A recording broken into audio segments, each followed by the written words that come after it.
യുഎസിൽ ജന്മാവകാശ പൗരത്വം നിർത്തലാക്കി പ്രസിഡന്റ് ഡൊണാൾഡ് ട്രംപ് കൊണ്ടുവന്ന ഉത്തരവ് മറികടക്കാൻ സിസേറിയനായി ഇന്ത്യൻ ദമ്പതികൾ തിരക്ക് കൂട്ടുന്നതായാണ് പുറത്തുവരുന്ന റിപ്പോർട്ടുകൾ പറയുന്നത്.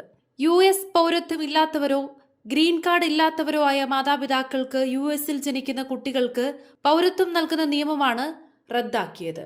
ട്രംപിന്റെ തെരഞ്ഞെടുപ്പ് വാഗ്ദാനങ്ങളിൽ ഒന്നായിരുന്നു ജന്മാവകാശ പൗരത്വം നിർത്തലാക്കുമെന്നുള്ളത്. ട്രംപിന്റെ ഉത്തരവ് പ്രാബല്യത്തിൽ വരുന്ന ഫെബ്രുവരി 20 മുമ്പ് സിസേറിയനിലൂടെയെങ്കിലും കുട്ടികൾക്ക് ജന്മം നൽകാനുള്ള സാധ്യതയാണ് ആളുകൾ തിരയുന്നത്.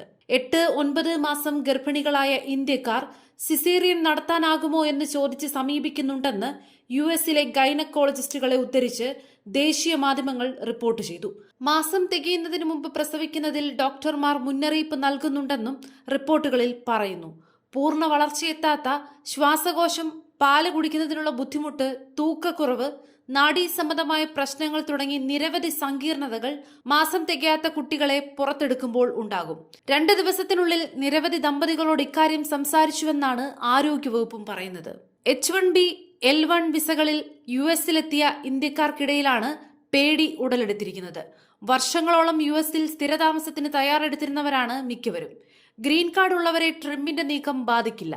ഇവർക്ക് യുഎസിൽ വെച്ച് കുട്ടികളുണ്ടായാൽ ഫെബ്രുവരി 20 കഴിഞ്ഞാലും അമേരിക്കൻ പൗരത്വം ലഭിക്കും. എന്നാൽ ഗ്രീൻ കാർഡ് ലഭിക്കാനുള്ള കാലതാമസം വർഷങ്ങളാണ്. ലക്ഷക്കണക്കിന് ഇന്ത്യക്കാരുടെ അപേക്ഷകൾ ഇപ്പോഴും കെട്ടിക്കിടക്കുകയാണ്. തൊഴിൽ വിസയിൽ താമസിക്കുന്ന ഇന്ത്യക്കാരുടെ മക്കളെ ഇത് ബാധിക്കും. ഇവർക്ക് തിരിച്ചു പോരേണ്ടി വരികയോ യുഎസിൽ കഴിയാൻ വിസയ്ക്ക് അപേക്ഷിക്കേണ്ടി വരികയോ ചെയ്യേണ്ടി വരും.